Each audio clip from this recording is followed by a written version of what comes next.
Boa tarde, meu nome é Tomás Cabral, eu estou aqui para apresentar o relatório sobre salvamento na disciplina de salvamento e resgate. Hum, Salvamento e resgate foi uma disciplina que me marcou-me bastante. Consigo ter a percepção de que é uma disciplina com algum valor, tendo em conta que vamos ser técnicos de desporto. É uma disciplina com um grande peso na nossa futura vida profissional, pois muitas vezes estamos numa situação em que é tudo muito divertido, a situação é toda muito bonita, mas que num instante essa situação pode mudar de um momento para o outro para uma situação grave, uma situação em que temos que saber o que fazer, em que temos que ter seriedade e é preciso corresponder às expectativas. Por isso é que somos técnicos de desporto. Tal como disse, este trabalho foi desenvolvido no âmbito da Unidade Curricular de Salvamento e Resgate. Tem como objetivo realçar a importância dos conteúdos lecionados e desenvolver ainda uma opinião crítica sobre o mesmo. Esta é uma cadeira essencial da NTA, tal como referi, pois diariamente corremos riscos enquanto profissionais. Enquanto profissionais e não só, enquanto praticantes de desporto de natureza.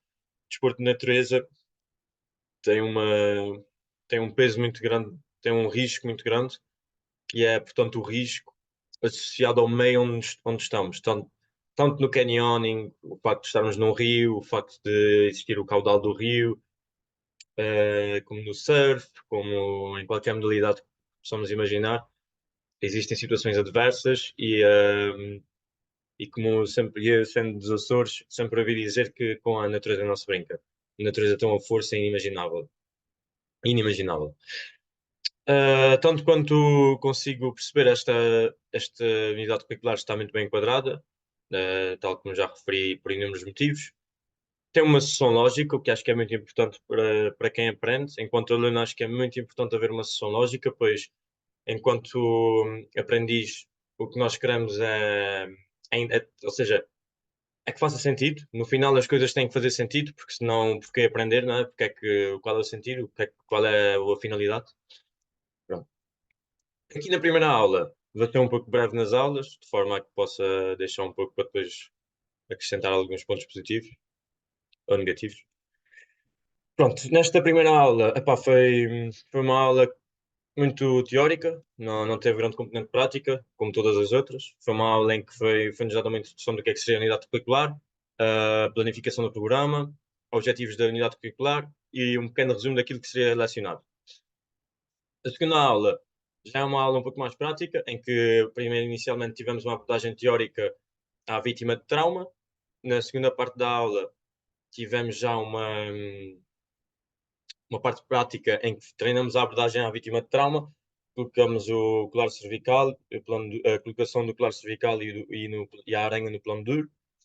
E também tivemos que improvisar uma maca, o que é muito interessante, pois é muito recorrente em desporto de natureza, nós estarmos em meios, estarmos em situações em que não temos acesso aos materiais ideais e temos que nos desenrascar com aquilo que há, ao fim e ao cabo.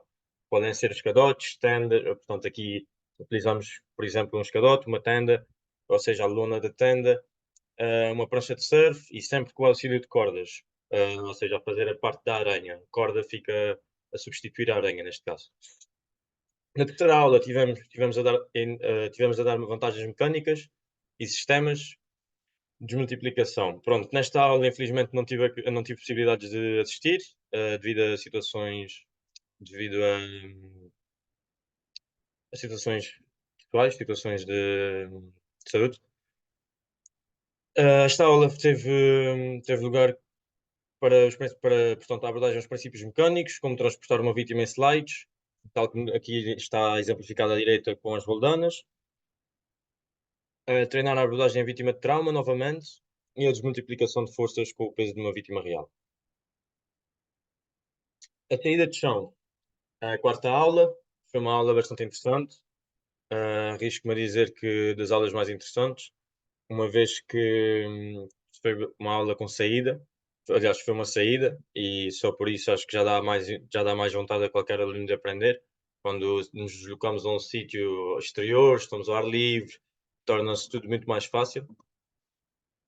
Uh, Aqui fomos divididos em quatro estações. Nessas quatro estações existiam duas em terra, duas na parede. Aqui na primeira é possível reparar que estamos a descer na parede.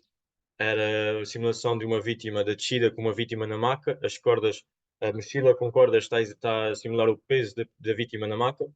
Na segunda temos aqui portanto, uma vítima de trauma com fratura externa. Teríamos de transportar esta vítima para uma outra estação em terra, em que transportariam a vítima horizontalmente numa tirolesa, que, em que o grupo desta estação estava responsável por construir a tirolesa.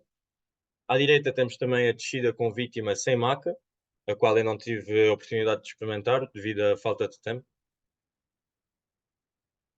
Na aula 5 tivemos um simulacro. O simulacro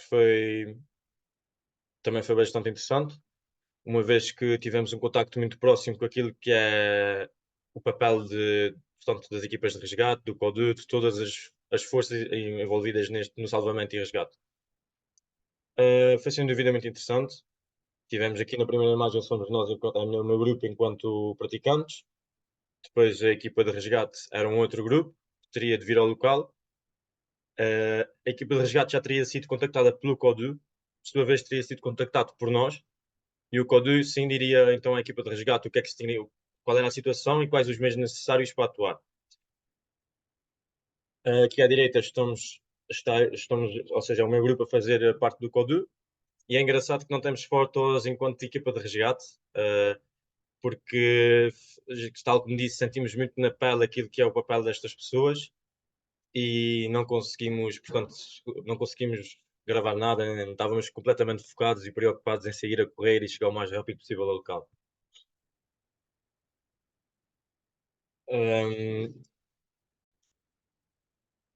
Bom, na sexta aula então tivemos iniciação de salvamento aquático, em que começamos com o algoritmo de salvamento, tipos de náufrago, a posição de Portugal no mundo, em que não tinha ideia, mas tive uma percepção de que Portugal tem muita falta de ensino no que toca ao salvamento, do autossalvamento e salvamento aquático. Depois fizemos alguns exercícios sem recurso à flutuação, em que usávamos só o nosso corpo para transportar vítimas, ou então uma t-shirt molhada que dificulta também o trabalho, quando vestida. Na sétima aula foi continuação de salvamento aquático, desta vez do salvamento aquático desportivo.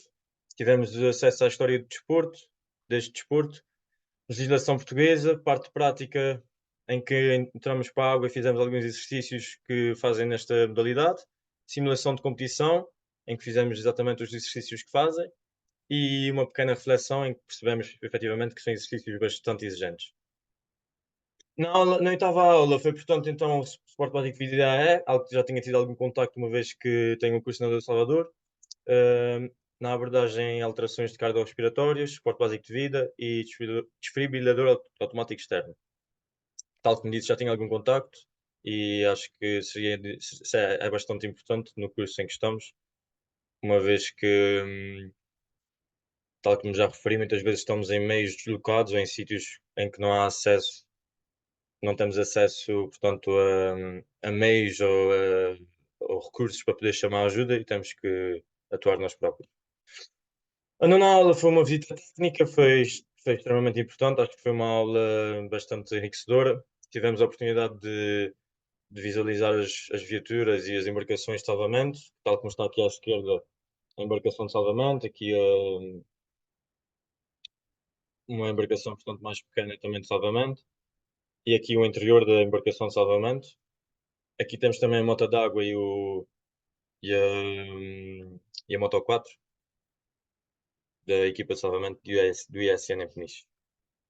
De seguida fomos também à Jet Resgate de Nazaré, onde tivemos a oportunidade de conhecer um pouco mais do que é a realidade dos surfistas de ondas grandes e como é que se organiza, portanto, a busca a estes surfistas, o resgate destes surfistas quando não conseguem surfar a onda ou quando acontece um wipeout nas ondas grandes. Tivemos também a oportunidade de conhecer estes coletes, perceber como é que funcionam, o peso que tivemos acesso também às pranchas, podemos pegar nas pranchas, tivemos a percepção do peso das pranchas, não tinha ideia que eram tão pesadas e, e em suma é isto. Na décima aula foi uma aula em que abordamos então o tema de salvamento aquático novamente, mas desta vez com recurso à prancha. Foi uma aula em que pude contribuir para o bom sucesso da mesma, uma vez que também levei a minha shortboard de forma a experienciarmos uma shortboard no salvamento. Engraçado que já usei esta shortboard para fazer alguns salvamentos, alguns não, por acaso usei para fazer só um, mas foi extremamente desafiante. Não, não tem nada a ver com uma longboard, que era os recursos que tínhamos acesso. Portanto, esta longboard com ajuda ainda das pegas e esta longboard, que é uma mais antiga, certamente, não tem as pegas. Tivemos só também a treinar com vítimas conscientes à superfície, o que limitou um pouco o trabalho, mas acho que foi sempre uma mais-valia para quem nunca tinha tido contacto com esta realidade. Muito obrigado pela atenção e até uma próxima.